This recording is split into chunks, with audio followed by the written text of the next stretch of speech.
Hello, YouTubers. Um, this is my first attempt to post a video online. My main interest is 1 inch equals 12 inches, which is pretty much the standard miniature scale. And most anything that goes along with that, like crafts, fabric crafts, clay crafts, furniture crafts, and all this. What I'm showing you here right now, which I'll show you better in a moment, what I'm showing you here right now is a lamp that I made for my mother in 1982 for Mother's Day. So that means it's been sitting around collecting a lot of dust and this and that and the other, and so it doesn't look brand new. Guess what? It's not brand new. But it still depicts what I wanted to give her for Mother's Day. She was quite pleased with it. So was my dad. At this point, I had been dabbling in miniatures for about 10 years. And so, but this was my first actual lamp box that I had ever done. Now, I'm going to stop the camera. I'm going to take it down, the lid off and stuff, where I can get to it to show you a little closer detail inside. I'll be back in a moment. Well, I can see I made a mistake there. I am new at this. I thought I could continue where I left you, but guess what? It started a new video, so I guess I'll upload 2 videos today. But anyway, this is going to be a detailed explanation of what is in the room. Now, the cupboard in the back with the blue cups hanging up, and the sink under the window, and the stove, the old-fashioned granny kind of stove, which my grandmother had one very much like it, only it wasn't all black. Anyway, those were all in a kit. I think it was scientific kits. And they put together pretty easily. They probably need to be taken out and dusted a little better, and maybe, put a little oil on them or something to make them look a little better. This is a grandma and grandpa kitchen. They have a dining room, but hey, there are only 2 of them now, so they only need their little kitchen table. Now, to begin with, one of my favorite things about this box is that view out the window. That view came off of a church bulletin, but it was so like the view of looking out Mother's window all the years I was growing up in the springtime and seeing the trees and the bushes and the things all in bloom and spring finally sneaking in after a hard winter. It was just just perfect for this room. Now, the door actually does not open, but it has the old-fashioned box lock, which my mom and dad's house had in some of the doors when I was growing up. If you notice up on the left of the door, you'll see that there's a key. It doesn't actually lock, but it's a nice pretend kind of thing. Coming on around and looking at the so-called brick wall, I believe it's pretty obvious to most anyone looking at it that it's wallpaper.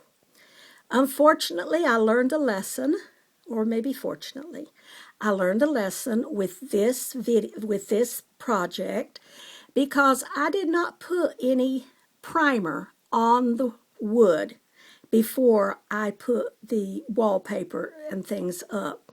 So you can see that there's places where the wallpaper has loosened.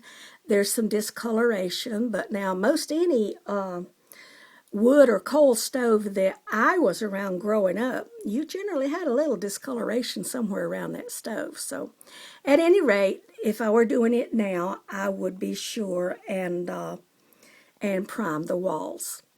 The door I made myself. It doesn't really go anywhere. The hinges I got from some of the standard miniature hingey places. The curtains, that's another something I like really well. One thing that agitates me when I look at dollhouse rooms or miniatures and things like that is the curtains often don't look as they have any weight to them, and they'll sort of stick out, especially the lace curtains. Now, I have a way I treat curtains, and I did this in 1982. So it's fared a little badly over the years. They're not hanging as prettily as they did, but they still look fairly well. The vegetables on the sink. At the point where I did this, I had never heard of Sculpey or polymer clay or Fimo or anything like that. The only thing I knew about was Play-Doh, and we all know that doesn't work. But I did find a miniature publication that gave me a recipe for what they called bread dough, or maybe it was salt dough. But at any rate, it used like 3-day-old bread. You put some salt in it, probably a little water, I don't remember. But those tomatoes, the green pepper, the cucumbers, the carrots, I think that's about all I'm seeing there. No, and the potatoes. There's a potato drawer there. They were all made out of that. That dough that I learned how to make. Nowadays, trust me, I would go with Fimo or one of those polymer clay things. Now, the little dish up on top, two little chickens. There's a rooster and a chicken. The chicken's a covered dish. We've all seen those. Those were part of a Kreisenbahn kit. The little, what I call enamel handles or porcelain handles, are a little seed bead with a pin. Inside, we find all sorts of foods that we hope we'll cook one day. And those packages came from a place that was in business back in those days called Faro Products. And they had the modern cans and the modern boxes, and they also had the old-fashioned things like that box of salt on the counter there. But beside of the Jell-O mold is an old-fashioned box, and there's. Let me show you the chairs. Part of them are sort of glued down. Some have come loose over the years. Let me get this out here where we can actually look at it. This is a 1-inch scale chair that I made from scratch. Nowadays, I'll probably do a better job. Like I said, I learned a lot on this one. I found instructions for making the sort of what you call a rush bottom. This was actually a beige-colored small crochet thread. But it's done in the traditional wrap in a traditional way. And growing up with ladder back chairs at my folks' house and my grandmother's house and my grandma's house and everybody else's house up and down the road, my parents thought these were cool. Let's set it back over here. Now the table, I cheated a little on the table. I did make it, and I can't really get this off. But if you'll see, the table has what looks like early American legs. They come out a little bit into the room from the top. But I took a piece of square wood and the basswood and kind of rounded off the corners. And see how nicely the corners drape? I have a way I do that. And I know there are a lot of people that have other ways. But so far, I think mine looks about as good as most of the others I've seen. Now, they got up early. They went out and they milked the cow. And then they sit down to have a cup of coffee. And guess what the cat did? He jumped up on that bucket. So they've left the room to go get a mop to clean it up with. Now, the little bluish colored, what looks like maybe a Boston Terrier, He was not part of the original box. But my youngest brother, when he was small, sometime on Mother's Day or sometime, he went to town and Daddy let him buy Mama something for for Mother's Day or her birthday or Christmas or something. And this little dog is what he bought. And the first thing she did when she got this box was to go get that little dog and put him there by the fire where he'd stay warm. And he did fit just perfectly. Now, I so far am into 8 minutes and 55 seconds. There's normally a glass here. I removed it. There's a top that goes on. It cuts down a little on the light that gets in there, but it still lights up pretty nicely. Another thing I learned on this house was that, guess what? When you put glass into a frame, you don't glue it down all the way around, because guess what? When that wood warps and flexes, which wood will do, it breaks the glass. But at any rate, I hope you have enjoyed the tour of my little house, or my little kitchen. It's pretty simplistic compared to some things that I've seen online that people have done. But it was done out of love. It was received in love, and all the grandchildren all through the years have loved it.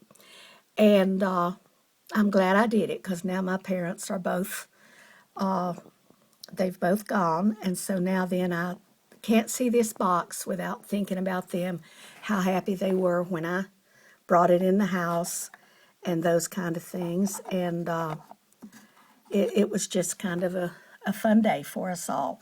But anyway, I hope you will think of subscribing to my channel.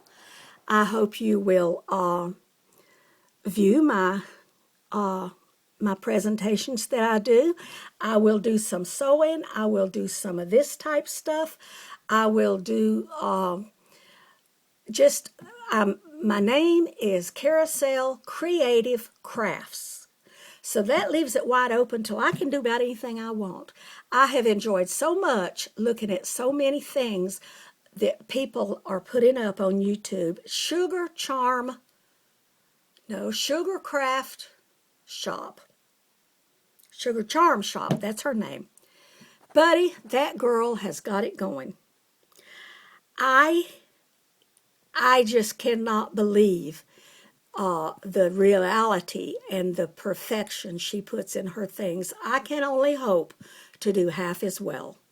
But I hope that you will subscribe to me. I don't know how often I'll be doing. I've never done these putting up videos like this before. So at this point, you're going to have to take it mistakes and all, because I don't know how to edit it, but I will learn.